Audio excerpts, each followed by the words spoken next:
আটাইতকৈ যুগান্তকাৰী দিন we are not realising the impact বিধানসভাখন ইয়াত আনি পেলাই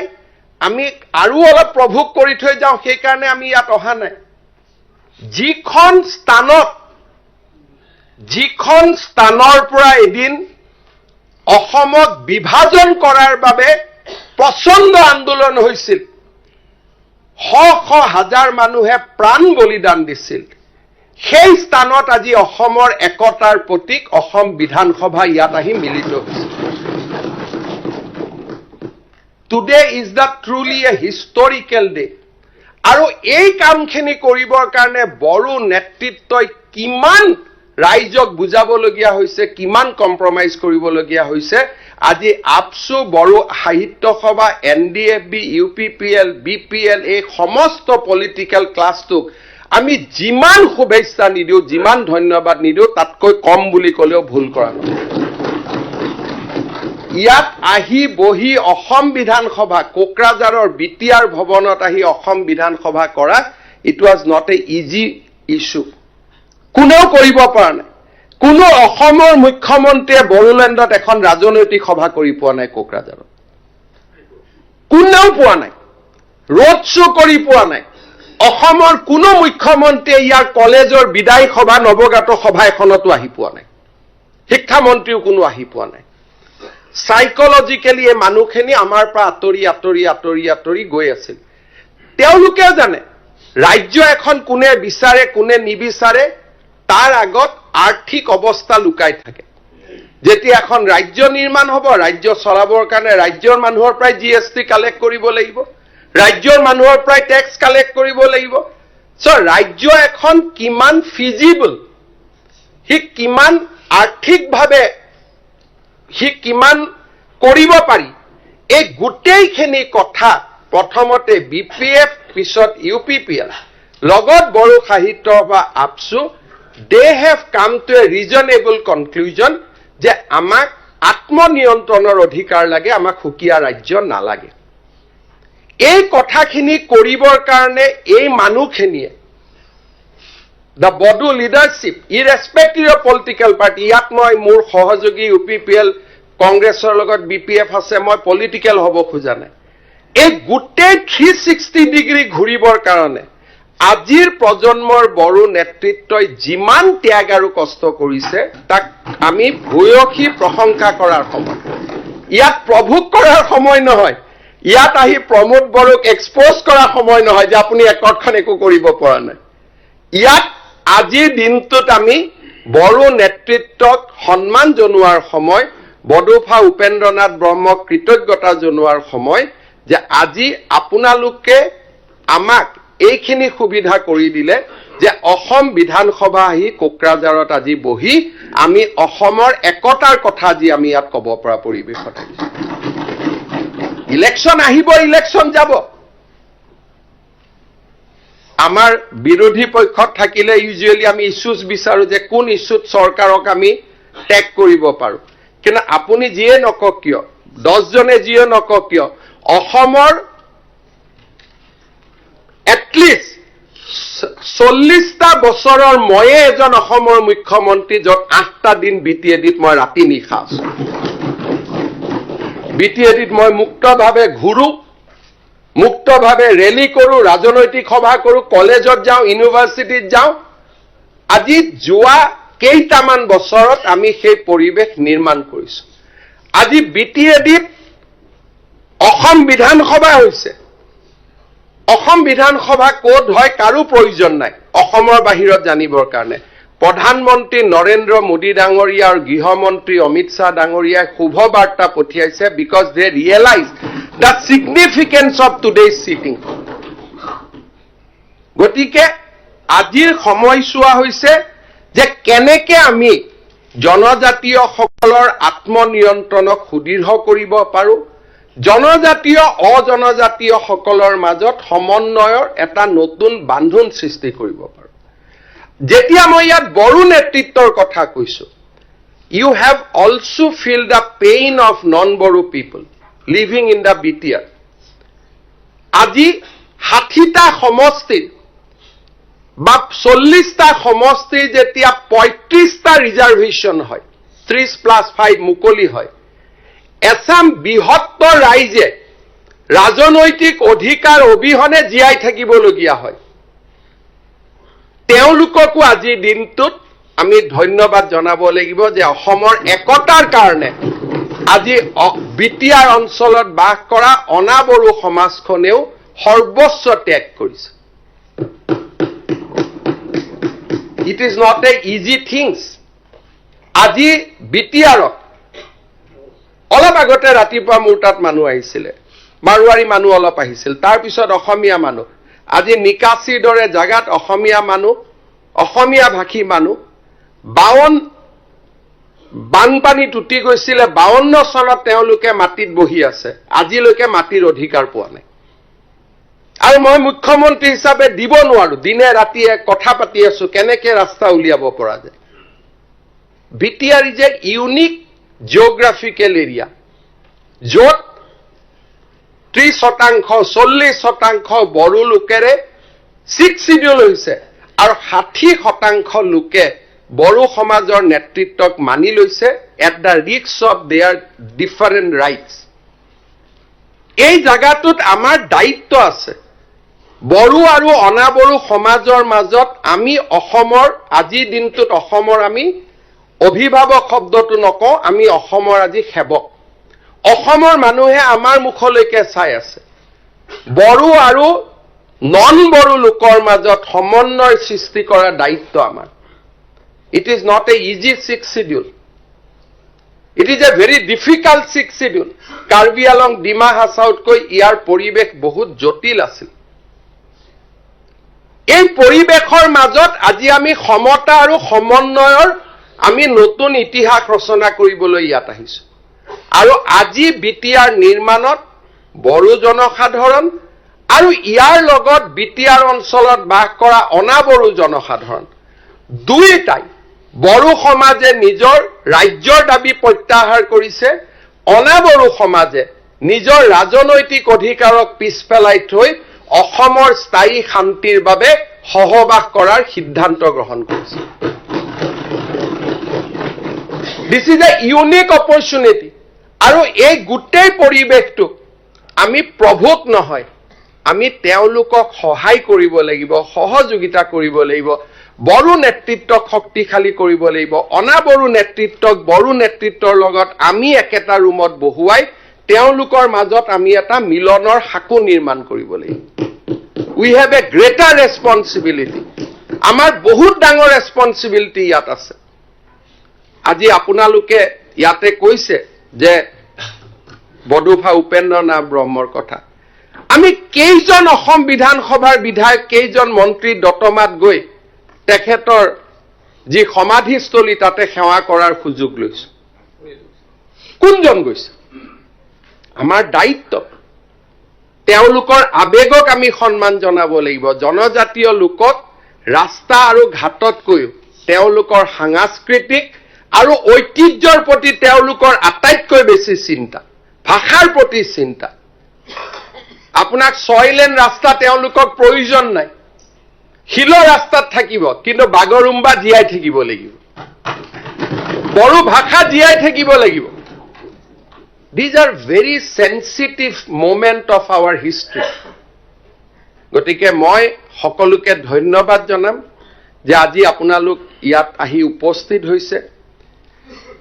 যিকোনো কাম কৰিব যাওঁতে আজি ইয়াত অখিল গগৈ ডাঙৰীয়াই কৈছে যে 6ৰ পৰা 8 কোটি টকা হৈছে আসলতে বাজেটটো তেনেকে নাচায় যদি আপুনি চাব যায় 8 কোটি টকা জেনাৰেল গ্ৰান্ট দিয়া হৈছে 250 কোটি টকা স্পেশাল গ্ৰান্ট দিয়া হৈছে তাৰ উপৰিও জেনাৰেল এৰিয়াৰ পৰা 500 কোটি টকা ৰাস্তাতে অকল দিয়া হৈছে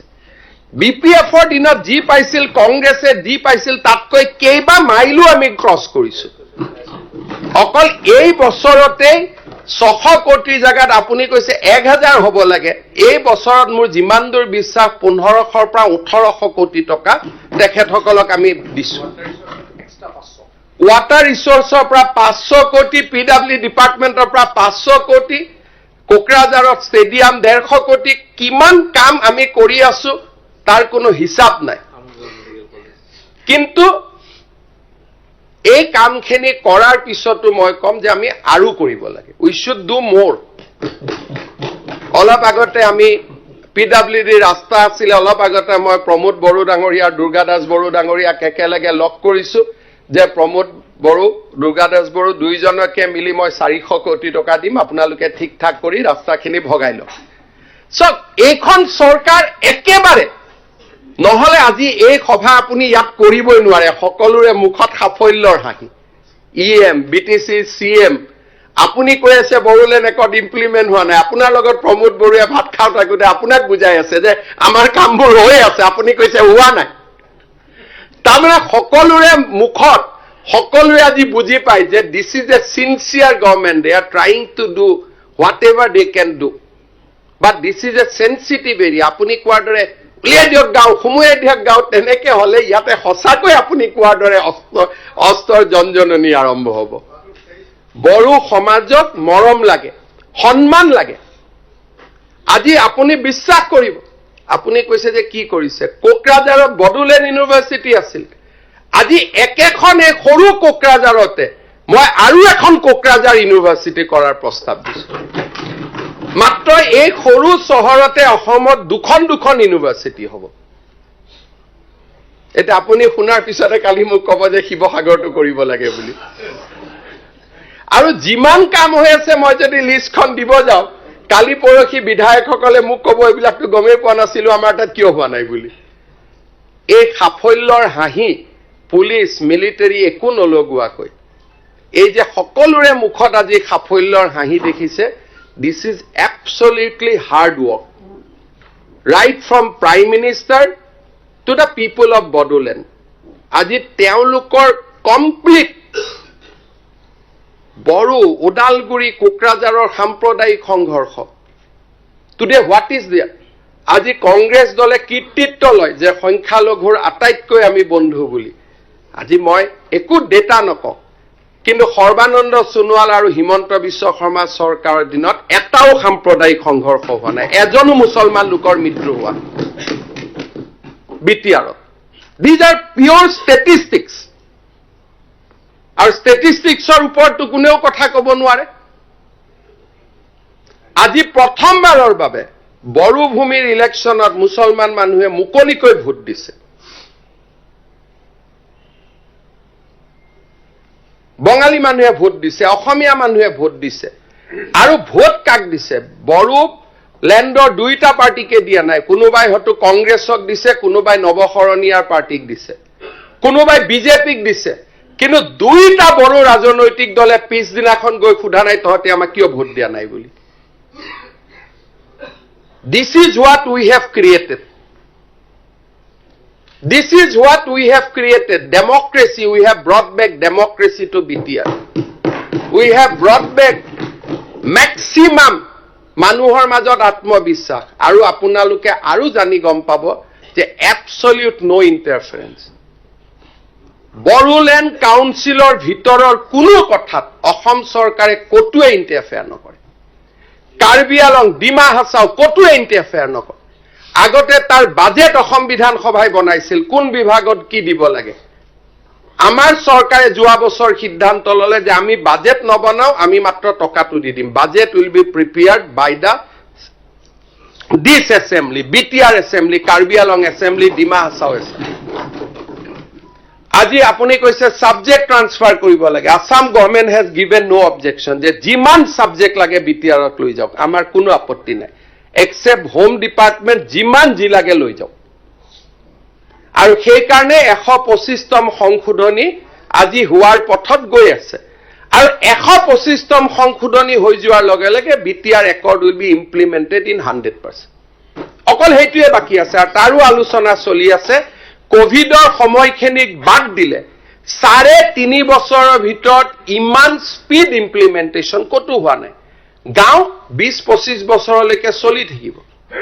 পৰিবেশ বদলি থাকিব জিওগ্ৰাফি বদলি থাকিব আজি বিটিআৰৰ পৰা উলাই যাব যোৱা গাঁও যেতিয়া বড়ো লোকসকলে মৰম কৰিব তেওঁলোকে উলাই নাযাও বুলি ক'ব সোমাব খোজা গাঁও বিটিআৰে ক'ব যে ঠিক আছে আমাক নালাগে, আপচু ইজ চেঞ্জিং দেয়াৰ পজিশ্যন। আগতে আপচুৱে কৈছিল 10% বড়ো মানুহ থাকিলেও আমাক গাঁও লাগে, এতিয়া আপচুৱে কৈছে 100% বড়ো মানুহ থাকিলেহে আমাক গাঁও লাগে। আমি আপচুক ধন্যবাদ দিব লাগিব। যদি 2003ত এনে ধৰণৰ কথা যদি আপচুৰ লগত পাতিব পৰা গ'লহেঁতেন, আজি আৰু এখন নতুন বিটিআৰ আমি দেখা পালোহেঁতেন। আজি শোণিতপুৰ বিশ্বনাথত যেতিয়া আমি কথা পাতিছো, আমি আপচুৰ লগত পাতিছো যে বড়ো গাঁওখিনি লৈ লওক, নন বড়ো গাঁও বা 50-50 গাঁও দিব নালাগে, বাকী মানুহখিনিৰ কষ্ট হয়। এণ্ড আপচু ৰিয়েলাইজ, আপচুৱে ক'লে দাদা লাহে লাহে আমি কাম কৰি গৈ থাকিম। এতিয়া আকৌ 15খন গাঁৱৰ তালিকা দিছে, আৰু 15খন গাঁৱৰ তালিকা দিছে। দে আৰ ৱৰ্কিং ভেৰি ক্লজলি উইথ আছ। প্ৰতিটো এক মাহত এবাৰ নহয় এবাৰ কোনোবা এজন মন্ত্ৰীয়ে তেওঁলোকক লগ পাই। We are working in a matter of collaboration. আমি যেহেতু ডিসাইড কৰিছো যে we are not enemy now. We are not competitor. We are collaborator. বড়োলেণ্ডৰ উন্নয়নৰ আমি এতিয়া সমভাগী, আমাৰ মাজত প্ৰতিযোগিতাই নাই। যেতিয়া প্ৰতিযোগিতাই নোহোৱা হৈ যায় তেতিয়া তাত কোনো ধৰণৰ সমস্যাই নাহে। আৰু সেইকাৰণে এই বড়োলেণ্ড একৰ্ড অসম চুক্তিক যেনেকে আমাৰ 85ত অসম চুক্তি হোৱাৰ পিছত আছুৰ লগত প্ৰতিদ্বন্দ্বী মনোভাৱ লোৱাৰ কাৰণে, কলাবৰেটিভ মনোভাৱ নোলোৱাৰ কাৰণে অসম চুক্তিখন সফল নহল। বড়ো চুক্তিক আমি প্ৰথম দিনাৰ পৰা, আৰু যদি পুৰণা আৰু দূৰ আগলৈকে মনত পেলাও, 2003ত যেতিয়া বড়ো চুক্তি স্বাক্ষৰিত হয়, হাগ্ৰামা মহিলাৰী CM আছিল। বড়ো চুক্তিৰ প্ৰথম বৰ্ষৰ দিনা অল ছাবজেক্ট ট্ৰেন্সফাৰৰ নটিফিকেশ্যনখন ময়ে পকেটত লৈ আহি ইয়াত হস্তান্তৰ কৰিছোঁ। Because I am very sensitive যে আমি জনজাতীয় লোকসকলক তেওঁলোকৰ সন্মান দিব লাগিব। সেইকাৰণে আজিৰ অসম বিধানসভা ইয়াত অনুষ্ঠিত কৰাৰ একমাত্ৰ উদ্দেশ্য আছিল যে বড়ো নেতৃত্বত যি দলৰ নহওক, যি অনুষ্ঠানৰ নহওক, ইৰেস্পেক্টিভ অফ পলিটিকেল এফিলিয়েশ্যন, হিয়া উজাৰি অভিনন্দন জনোৱা যে আপোনালোকে এখন নতুন অসম নিৰ্মাণত আমাক সহযোগিতা কৰিছে। আজি অসম বিধানসভাৰ পবিত্ৰ মজিয়াৰ পৰা মই বডোফা উপেন্দ্ৰ নাথ ব্ৰহ্মৰ প্ৰতি আকৌ এবাৰ শ্ৰদ্ধাঞ্জলি জনাইছো আৰু বড়ো নেতৃত্বক আশ্বাস দিছো যে বড়ো চুক্তিক আখৰে আখৰে পালন কৰিবলৈ আমাৰ প্ৰচেষ্টা অব্যাহত থাকিব। ইয়াৰ লগতে বড়োলেণ্ডত বাস কৰা যিসকল বড়ো জনগোষ্ঠীৰ লোক নহয়, তেওঁলোককো আমি আশ্বাস দিছো যে আপোনালোকৰো ৰাজনৈতিক, অৰ্থনৈতিক, সাংস্কৃতিক অধিকাৰ আমি সুৰক্ষিত কৰিম। বড়ো আৰু অনাবড়ো দুইটা শব্দ নোহোৱা কৰি আমি ইয়াতে এখন এনেকুৱা বিটিআৰ নিৰ্মাণ কৰিব খোজো, যিখন বিটিআৰ অসমৰ উন্নয়নৰ প্ৰতীক হৈ পৰে, অসমৰ বিকাশৰ নতুন প্ৰতীক হৈ পৰে। সময় লাগিব, পুৰণা ঘাঁ তাক লাহে লাহে ধুই পখালি ঠিক কৰোঁতে সময় লাগিব। কিন্তু আজি আমাৰ চৰকাৰৰ দিনতে বড়ো ভাষাক আমি আপ টু হায়াৰ ছেকেণ্ডেৰীলৈকে লৈ গলো। আজি আমাৰ চৰকাৰৰ দিনতে বড়ো লেণ্ডৰ বাহিৰৰ বড়োসকলৰ কাৰণে আমি ৱেলফেয়াৰ কাউন্সিল নিৰ্মাণ কৰিছো। ভাবিব নোৱাৰা কাম হৈছে। আজি ইয়াত আমি সেইকাৰণে মই সকলোকে এটাই অনুৰোধ কৰিছো যে আজিৰ দিনটো বডোফা উপেন্দ্ৰ নাথ ব্ৰহ্মৰ প্ৰতি শ্ৰদ্ধাঞ্জলি জনোৱাৰ সময়, বড়োলেণ্ডক শক্তিশালী কৰাৰ সংকল্প লোৱাৰ সময়, আৰু বড়োলেণ্ডক বড়ো আৰু অনাবড়োৰ সমন্বয়ৰ এক মূৰ্ত প্ৰতীক হিচাপে নিৰ্মাণ কৰাৰ সংকল্প লোৱাৰ সময়। আৰু মই বিশ্বাস কৰোঁ আজি অসম বিধানসভাখনক যি ধৰণে বড়োভাষী ৰাইজে আদৰি ল'লে, সি এক ভৱিষ্যত সোণোৱালী অসমৰ আজি এক ৰূপৰেখা আমাৰ সন্মুখত দাঙি ধৰিছে। এইখন কোনখন অসম আছিল? আন্দোলন, বন্ধ, বোম ব্লাষ্ট, হত্যা, হিংসা। আজি কোনোবাই আমাক ৰাজনৈতিকভাৱে সমালোচনা কৰিব পাৰে, কিন্তু এইখন অসম আজি আমি আন্দোলন বিবৰ্জিত, বন্ধ বিবৰ্জিত, গুলি বোমা বিবৰ্জিত এখন নতুন অসম আমি নিৰ্মাণ কৰিছো। আউট অফ এছেছ এখন ভাঙি যোৱা প্ৰদেশত আজি আমি এক শক্তিশালী কাঠামোৰ ওপৰত নিৰ্মাণ কৰিছো কেতিয়াবা ডিফুলৈকে যাব ডিফু দেখিলে গুৱাহাটী পিছ পৰি যাব ডিফুৰ যেটো আজি উন্নয়ন সেই ডিফুৰ উন্নয়ন আজি আমাৰ অসমৰ কামৰূপ নগাঁও শিৱসাগৰ যোৰহাট ডিব্ৰুগড় জিলাতকৈ বহুত আগত গুছি গৈছে আজি আপোনালোক যেটা ডিফুত যাব আজিকালি আমাৰ সৰকাৰি ডাঙৰ ডাঙৰ বিষয়াসকল ডিফুত ৰাতি পৰিয়ালক লৈ থাকিব যায় we have changed that আজি কাৰ্বি নেতৃত্ব সমালোচনা কৰে কথাই কথাই আমাৰ মানুহে কয় এওঁলোকে টকা খায় ডিমাচা পাহাৰত টকা যায় কাৰ্বি পাহাৰত টকা যায় একেটা টকা দি ডিফুত যিমান ধুনীয়া ষ্টেডিয়াম নিৰ্মাণ হয় একেটা টকা দি আমাৰ সমষ্টিত সিমান ধুনীয়া নিৰ্বাচন আজিও নহয় আমাৰ বহুত মানুহ এতিয়াও পুৰণা দিনত সোমাই আছে এতিয়াও ডিমা হাছাও কাৰ্বি আলঙৰ কেলেংকাৰীৰ সময়ৰ কথা তেওঁলোকে মনত ৰাখিছে সময় পৰিৱৰ্তন হৈছে 15 কোটি টকা দি জালুকবাৰীত যিমান ভাল ষ্টেডিয়াম নিৰ্মাণ হয় 15 কোটি টকা দি আজি ডিফু আৰু হাফলঙত তাতকৈ বেছি কাম হয় এইবাৰ ডিমা হাছাও পাহাৰৰ পৰা 7 জন ল'ৰা এচিএছ পাইছে ল'ৰা ছোৱালী 7 জন ল'ৰা এচিএছ পাইছে ওয়েস্ট কাৰ্বি আলঙৰ পৰা 3 গৰাকী ল'ৰা ছোৱালী আজি এচিএছ পাইছে ষষ্ঠ অনুসূচীসমূহ যোৱা 3.5 বছৰত যিমান ডেভেলপ হৈছে ডিফুত যিমান দলং ৰাস্তা হৈছে কোনেও কল্পনা কৰিব নোৱাৰে ৰাজনীতি কৰা মানুহৰ কথা ৰাজনীতিৰ লগত থাকিব কিন্তু কোনোবা এজন মানুহক লৈ যাওক যোন 10 বছৰ আগতে কাৰ্বি আলঙত গৈছিল আৰু আজি তেওঁ কাৰ্বি আলঙলৈকে যাওক তেওঁ পৰিবেশৰ পৰিৱৰ্তন নিজে দেখা পাব মই ইয়াত বিশেষ ক'বলগীয়া নাই কাৰণ these are all matter of records আজি ডিমা হাছাও যি পৰিৱৰ্তন হৈছে ডিমা হাছাওখনত আজি মানুহে মানিব আৰম্ভ কৰিছে যে ডিমা হাছাওখনে অসমৰ এক নেক্সট শিলং হ'ব গৈ আছে আজি আমি নাযাও কাৰণে গম নাপাওঁ আজি কোনোবা ইয়াত কোকৰাঝাৰত আজি বহুত দিনৰ মূৰত যিসকল আহিছে তেওঁলোকে ভাবিব পাৰে নেকি ইমান ডাঙৰ ডেভেলপমেন্ট কোনোবাই ভাবিব পাৰে নেকি যে বিটিআৰত ইমান ডাঙৰ এছেম্বলি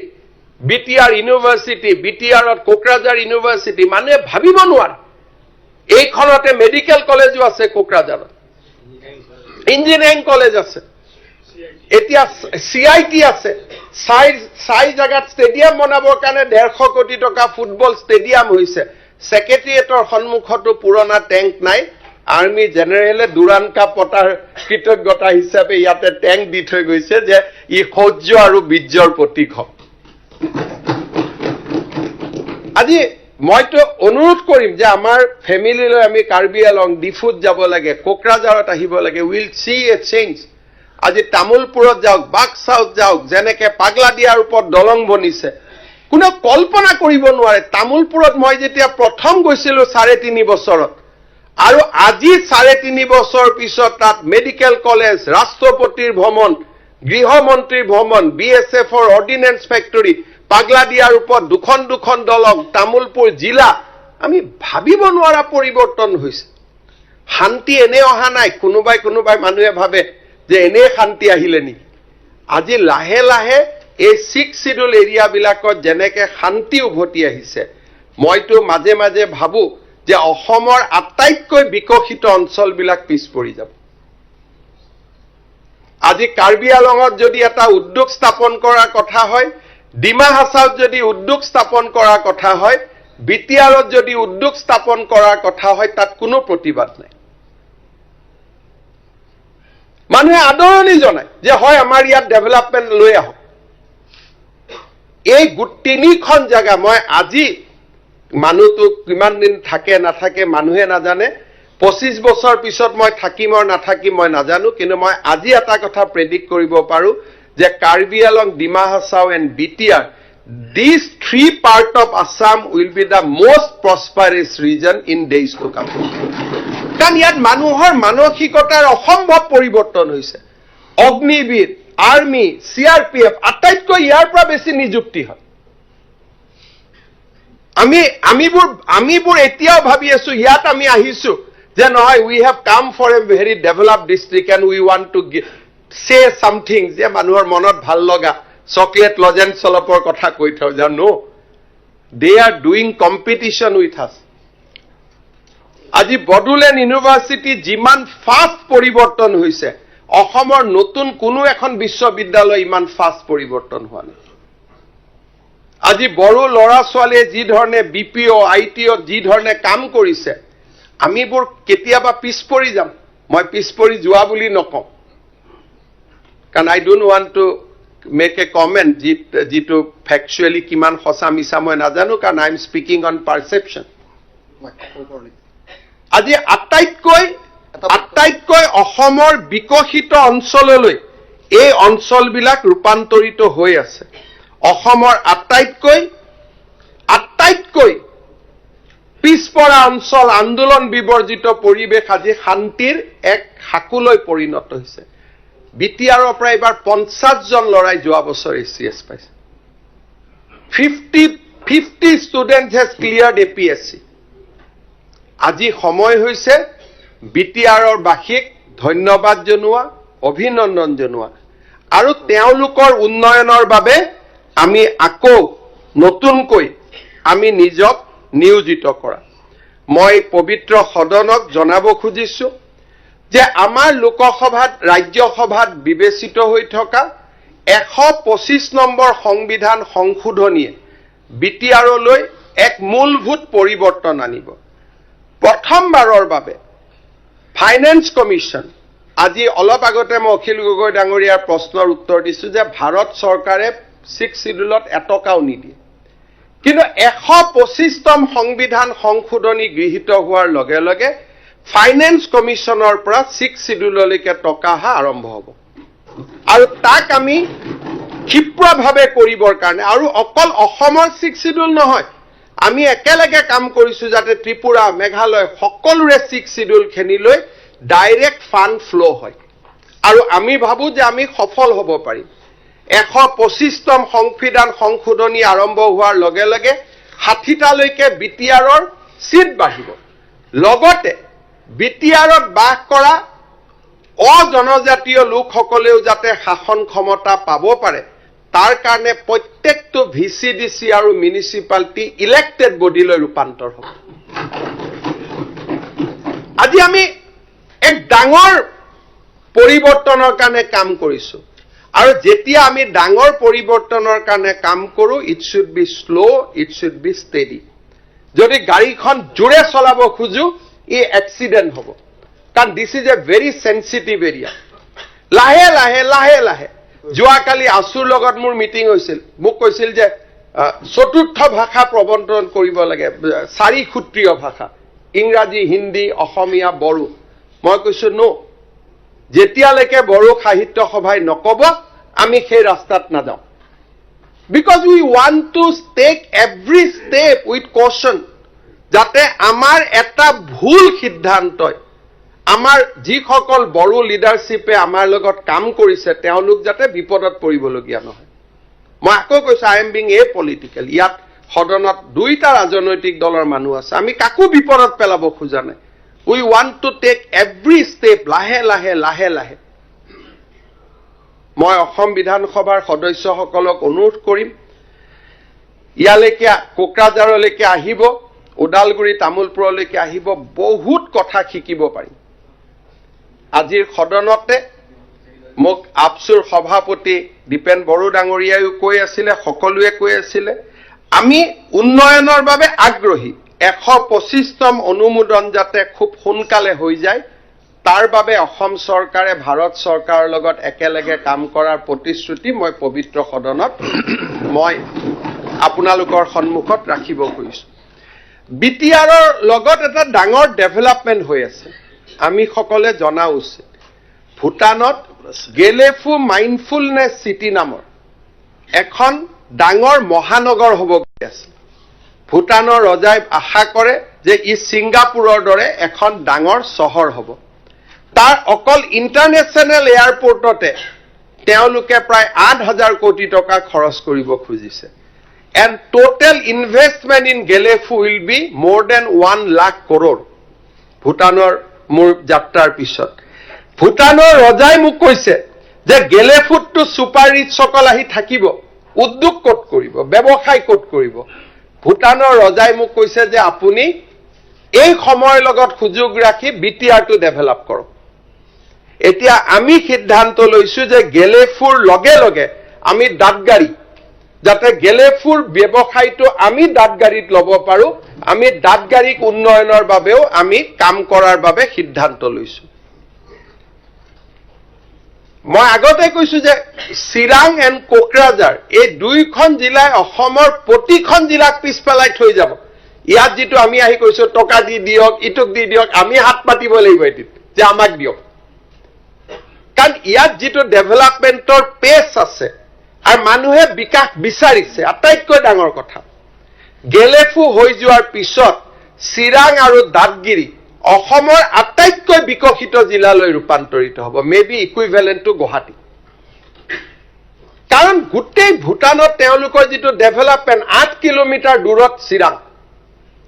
মানুহৰ ঈৰ্ষাৰ কেন্দ্ৰবিন্দু হৈ পৰিব যদি ভুটানে তেওঁলোকৰ মিছনত সফল হ'ব পাৰে আমি কি কৰিব খুজিছো গুৱাহাটীৰ পৰা গেলেফুলৈকে আমি ৰেল লাইন বহাব খুজিছো দাঁতগিৰি হৈ যাতে that can be captured আৰু মই ভাবো যে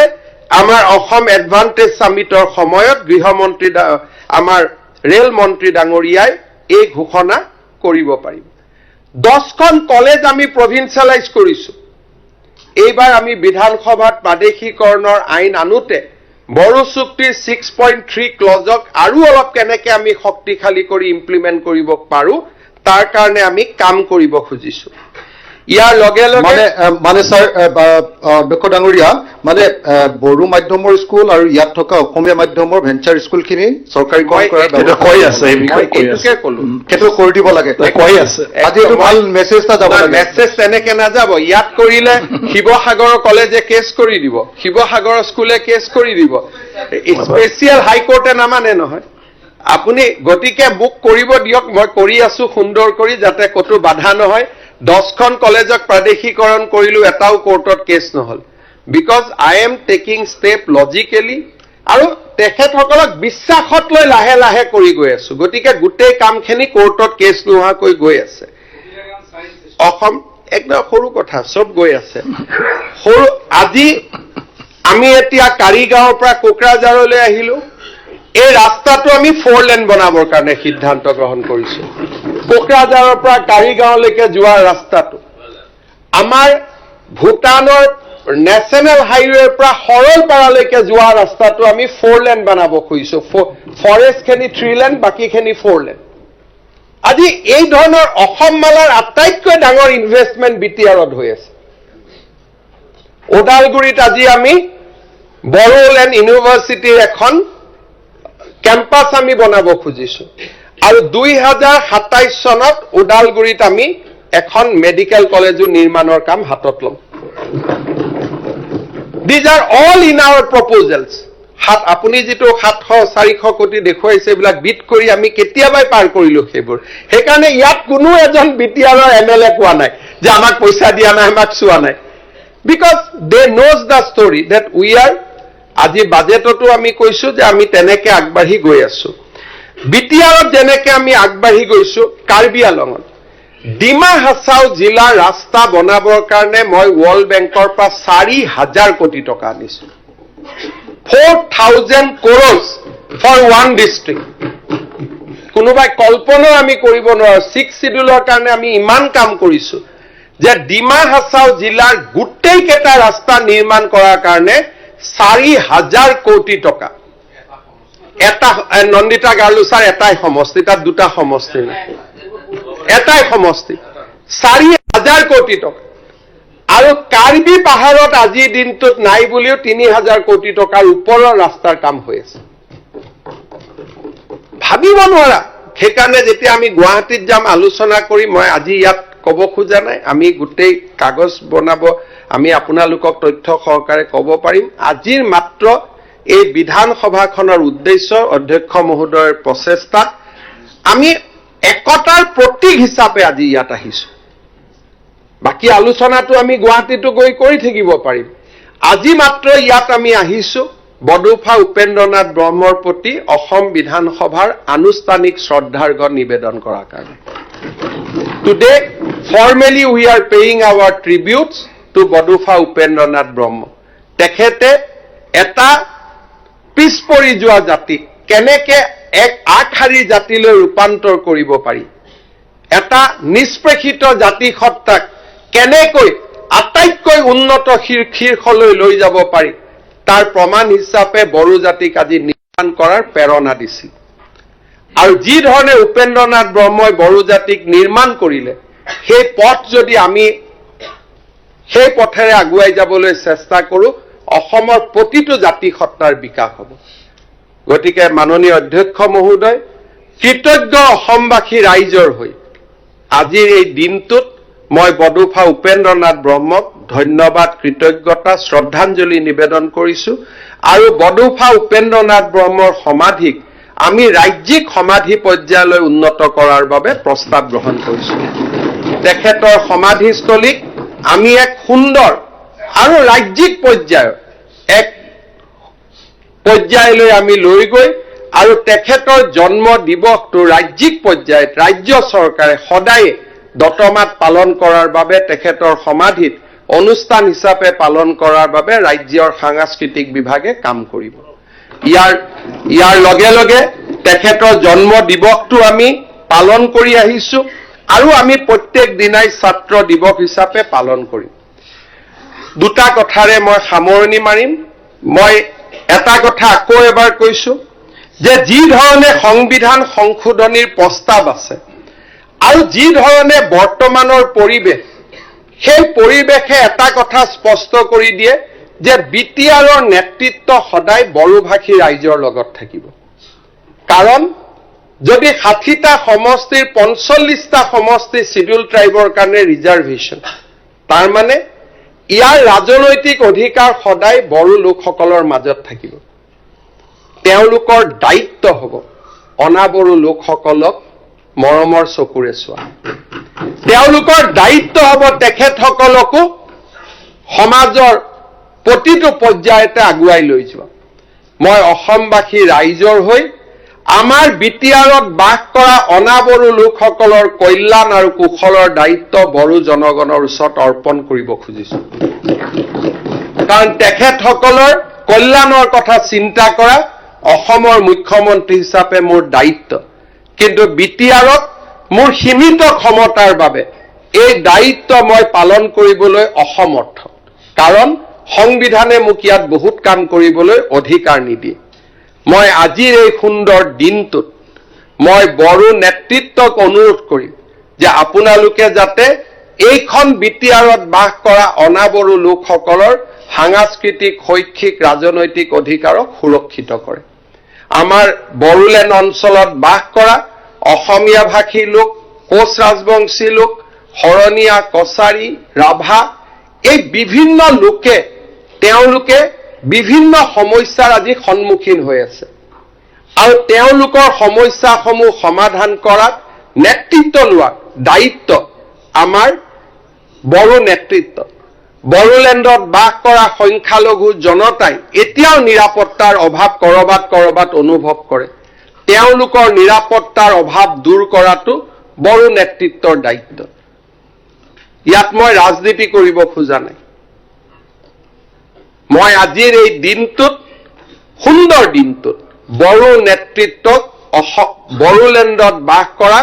অনাবড়ো লোকসকলৰ কল্যাণৰ বাবে কাম কৰিবলৈ আহ্বান জনাম। বহুতখিনি কাম হাতত লোৱা হৈছে আৰু যাতে তেওঁলোকে কামত অগ্ৰসৰ হয়, কাৰণ মই বড়োলেণ্ডৰ এক সোণোৱালী ভৱিষ্যত মই দেখা পাওঁ। মই দেখা পাওঁ যে আমাৰ ইয়াত বাস কৰা আদিবাসী লোকসকল, আমাৰ ইয়াত বাস কৰা কোচ ৰাজবংশী লোকসকল, আমাৰ ইয়াত বাস কৰা শৰণীয়া, কছাৰী, মদাহী, ৰাভা, বিভিন্ন সৰু সৰু জাতিসত্তা, অসমীয়া ভাষী লোকসকল আৰু তাৰ লগত সংখ্যালঘু লোকসকল, এই গোটেই লোকসকলৰ লগত যদি বড়ো নেতৃত্বই একেলগে কাম কৰে, বড়োলেণ্ড অসমৰ নহয় ভাৰতৰ ভিতৰতে আটাইতকৈ বিকশিত অঞ্চলত ৰূপান্তৰ হ'ব। ঠিক তেনেদৰে মই কাৰ্বি আলং আৰু ডিমা হাছা জিলাতো কাৰ্বি ৰাইজ আৰু ডিমাছা ৰাইজক অডিমাছা আৰু অনা কাৰ্বি লোকসকলৰ ৰাজনৈতিক, অৰ্থনৈতিক আৰু সাংস্কৃতিক অধিকাৰ সুৰক্ষিত কৰাৰ কাৰণে আহ্বান জনাম। কাৰণ সংবিধানৰ 125তম সংশোধনে কাৰ্বি আলঙতো আৰু ডিমা হাছাওতো সদায়ৰ বাবে জনজাতীয় লোকসকলৰ ৰাজনৈতিক অধিকাৰ সাব্যস্ত কৰিব 60টা সিটৰ তাতো 45টা সিট শিডিউল ট্ৰাইবৰ বাবে ৰিজাৰ্ভেশ্যন হ'ব তাৰ মানে কাৰ্বি ডিমাছা আৰু আমাৰ বড়োলেণ্ডত কেতিয়াও বড়ো লোকসকল ডিমাছা লোকসকল কাৰ্বি লোকসকলৰ ৰাজনৈতিক যিটো শ্বেয়াৰ অফ পাৱাৰ তাক কেতিয়াও সীমিত নহয় তেনে পৰিৱেশত আজি কোনোবাই যদি কয় হিমন্ত বিশ্ব শৰ্মা সদায় কাৰণে মুখ্যমন্ত্ৰী হৈ থাকিব সি তৃপ্তিৰ কথা নহয় সি মানুহক দায়িত্বৰ আভাস দিয়ে যে তুমি যেহেতু দীৰ্ঘকালীন মুখ্যমন্ত্ৰী হবা গতিকে তুমি বেছিকৈ দায়িত্ব ল'ব লাগিব আমি ব্যক্তিৰ কথা কোৱা নাই বহু দিনলৈ বড়োলেণ্ডত বড়ো কাৰ্বি আলঙত কাৰ্বি ডিমা হাছাওত ডিমাছা লোকসকলে শাসনতন্ত্ৰ পৰিচালনা কৰিব এনে এক মুহূৰ্তত সেই জিলাৰ সেই কাউন্সিলৰ অনা বড়ো অনা ডিমাছা অনা কাৰ্বি লোকসকলৰ সুৰক্ষা আৰু বিকাশৰ চিন্তা কৰাটো তেখেতসকলৰ দায়িত্ব হ'ব আৰু মই ভাবো এনে ধৰণে কাম কৰিলে বডোফা উপেন্দ্ৰনাথ ব্ৰহ্মৰ সপোন সাকাৰ হ'ব পুনৰ এবাৰ মই অসম বিধানসভাৰ সন্মানীয় অধ্যক্ষ বিশ্বজিৎ দৈমাৰী ডাঙৰীয়াক ধন্যবাদ জনাইছো আপোনালোকে পৰিৱৰ্তন চাওক আজি অসমীয়া ভাষাত ধ্ৰুপদী হ'ল বিশ্বজিৎ দৈমাৰী এজন বড়ো ভাষাৰ লোক তেখেতে আজি অসমীয়া ভাষাক প্ৰশংসা কৰি যিখিনি কথা ক'লে অহাকালি গুৱাহাটীতকৈও শেষ কৰিব পাৰিলেহেঁতেন কিন্তু আজি বড়ো আৰু অসমীয়াৰ মাজত পাৰ্থক্যটো মনৰ পৰা আঁতৰি যোৱাৰ বাবে বিশ্বজিৎ দৈমাৰীয়ে কোকৰাঝাৰত অধ্যক্ষৰ আসনত বহি অসমীয়া ভাষাৰ 1500 বছৰৰ ইতিহাসৰ কথা ক'ব পাৰিছে ইউ কেন ইমাজিন আৰু বিশ্বজিৎ দৈমাৰী কোন বড়োলেণ্ড আন্দোলনৰ আটাইতকৈ শীৰ্ষ পৰ্যায়ৰ নেতাসকলৰ মাজত তেখেত এজন যেতিয়া পঢ়ি গৈছে মই অস্বস্তিত পৰি আছো মোৰ লগত যদি মোবাইল থাকিলেহেঁতেন মই বিশ্বজিৎ দৈমাৰীক ক'লোহেঁতেন এইখিনি কথা ইয়াত নকৈ গুৱাহাটীত ক'লেও হ'ব কিন্তু তেওঁ সহজভাৱে কৈ আছে কাৰণ তেওঁলোকে মূৰৰ পৰা এইটো বাদ দি দিছে কাৰণ তেখেতসকলে জানে যে এতিয়া প্ৰতিজন অসমীয়াই বড়ো ভাষাৰ উন্নতি বিচাৰে এতিয়া প্ৰতিজন অসমীয়াই বড়ো জাতিৰ কল্যাণৰ কথা চিন্তা কৰে অসমীয়া বড়োৰ সংঘাত এতিয়া পুৰণা হ'ল এতিয়া অসমীয়াই উগ্ৰ জাতীয়তাবাদক বিশ্বাস নকৰে আৰু অসমীয়াই বড়ো লোকসকলক একেলগে লগত লৈ কাম কৰাৰ আমি মহান অসম বৰ অসম নিৰ্মাণৰ পোষকতা কৰোঁ বিশ্বজিৎ দৈমাৰীক মই ধন্যবাদ জনাম তেওঁ আজি অজস্ৰ সাহসৰ পৰিচয় দিছে অখিল গগৈ ডাঙৰীয়া আপুনি কৈ থাকোতে you could not see the implication আপোনালোকে এইবিলাক কথা বুজিব নোৱাৰে অসমত যিমান ডাঙৰ ডাঙৰ পৰিঘটনা ঘটি গৈ আছে কাৰণ আমি এতিয়াও কাৰোবাৰ পৰিয়াল কাৰোবাৰ কিবা টানা টানি কৰি ৰাজনীতি কৰা কামতে আমি ব্যস্ত হৈ আছো কাৰণ আমাৰ কাৰণে হিমন্ত বিশ্ব শৰ্মা চন্দ্ৰমোহন পাটোৱাৰীতকৈ আমাৰ ঘৈণীয়েকবিলাক বেছি ইম্পৰ্টেণ্ট কাৰণ আমি সিমান সীমিত দি আমি আগবাঢ়ি গৈ আছো আৰু তাৰ ফলত এনে ডাঙৰ পৰিঘটনাবিলাক লোকচক্ষুৰ পৰা আঁতৰি গৈ আছে আমি মৰণশীল কিন্তু বিশ্বজিৎ দৈমাৰীয়ে অসমীয়া ভাষাৰ গৰিমা বৰ্ণনা কৰি আজি যিখিনি কথা কৈ গ'ল this became a part of record of the Assam assembly মই বিশ্বজিৎ দৈমাৰীক অন্তৰৰ পৰা অভিনন্দন জনাম আৰু এই কাৰণে জনাম যদি এইখন আসনত চন্দ্ৰমোহন পাটোৱাৰী বহি থাকিলেহেঁতেন মই নকলোহেঁতেন বিশ্বজিৎ দৈমাৰী আপচুৰ এজন উচ্চ শাৰীৰ নেতা আছিল আৰু সহজভাৱে কৈ আছে সকলোৱে অনুভৱ কৰিছে সহজভাৱে কৈ আছে হি হেজ ন' ফিলিংছ যে মই বড়ো মই অসমীয়াৰ কথা কৈ আছো দিছ ইজ হোৱাট এইখনেই নতুন অসম আজি আমি যোৱা 3.5 বছৰত নিৰ্মাণ কৰিছো আমি একো কৰিব পৰা নাই কাৰোবাৰ ভাষাত কিন্তু এইখন নতুন আমি অসম নিৰ্মাণ কৰিছো যিখন অসমৰ কল্পনাও আজিৰ পৰা 4 বছৰ আগত কোনেও কৰিব পৰা নাছিল আৰু একে ব্যৱস্থা মিচিং অঞ্চলত গলে মিচিং ৰাইজৰ মাজত এনেকুৱাই মৰম পাব তিৱা অঞ্চলত গ'লে তিৱা ৰাইজৰ মাজত এনেকুৱা মৰম পাব, ৰাভা অঞ্চলত গ'লে ৰাভা ৰাইজৰ মাজত এনেকুৱাই মৰম পাব।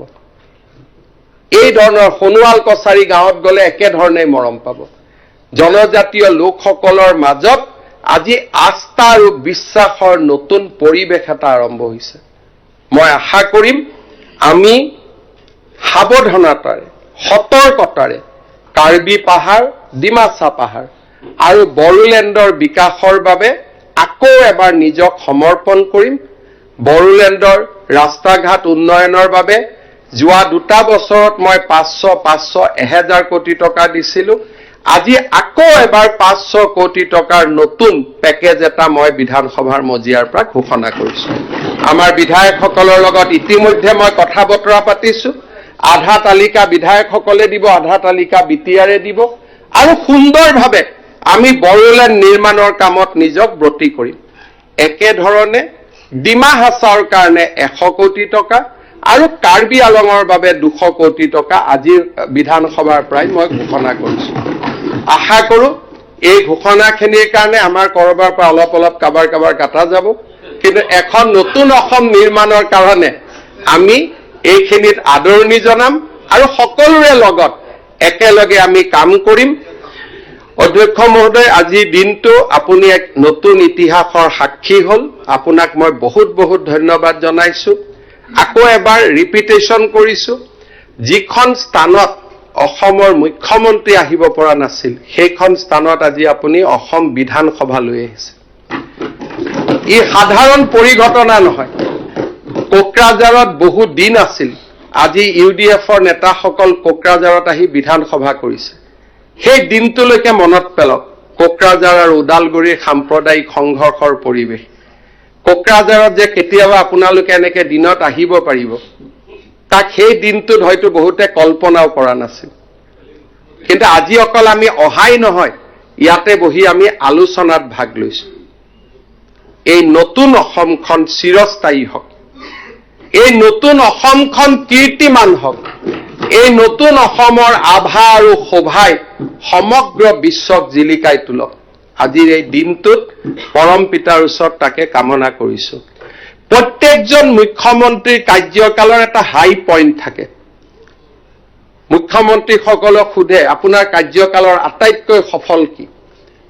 কোনোবাই ক'ব মই এইমছ আনিছোঁ, কোনোবাই ক'ব মই ব্ৰহ্মপুত্ৰৰ ব্ৰিজ আনিছোঁ, কোনোবাই ক'ব মই কোভিড কৰিছোঁ। মোৰ মুখ্যমন্ত্ৰীৰ কাৰ্যকালৰ আটাইতকৈ উল্লেখযোগ্য গৌৰৱময় দিন হৈ থাকিব কোকৰাঝাৰত অসম বিধানসভাৰ অধিৱেশন। This is the high point of my career.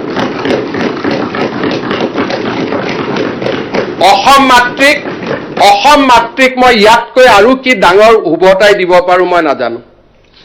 কিন্তু দিছ ইজ দ্য বেষ্ট ট্ৰিবিউট যে অসমত দীৰ্ঘকালীন ধৰি ৰাজনীতি কৰিছিলোঁ,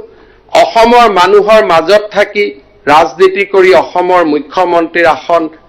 মই শুৱনি কৰিবলৈ সক্ষম হৈছিলোঁ। যেতিয়া মোক কোনোবাই মৃত্যুৰ পিছত ভগৱানে সুধিব what you have return back to Assam, এখন একত্ৰিত অখণ্ডিত অসমক আজি মই কোকৰাঝাৰত বিধানসভাৰ অধিৱেশন পাতি নতুন প্ৰজন্মৰ বাবে, আহিবলগীয়া প্ৰজন্মৰ বাবে আমি উপহাৰ হিচাপে থৈ গ'লো। ইয়াক সংৰক্ষণ কৰাৰ দায়িত্ব আমাৰ, ইয়াক সংবৰ্ধন কৰাৰ দায়িত্ব আমাৰ। ইয়াক আমি বড়ো, কাৰ্বি, ডিমাচা লোকসকলক মৰম, চেনেহ, সন্মানৰ দৃষ্টিৰে আৰু তাৰ লগত 3খন কাউন্সিলত বাস কৰা অনা বড়ো, অনা কাৰ্বি, অনা ডিমাচা লোকসকলৰ অধিকাৰক সুৰক্ষিত কৰি আমি এই 3খন কাউন্সিলকে আগুৱাই লৈ যাম। এখন নতুন অসম নিৰ্মাণ কৰিম, এখন বিশাল অসম নিৰ্মাণ কৰিম। তাকে সংকল্প লৈ পুনৰ এবাৰ বডোফা উপেন্দ্ৰনাথ ব্ৰহ্মক শ্ৰদ্ধাঞ্জলি জনাই অধ্যক্ষ মহোদয় আপোনাক ধন্যবাদ জনাই মই মোৰ বক্তব্য সামৰণি মাৰিছোঁ।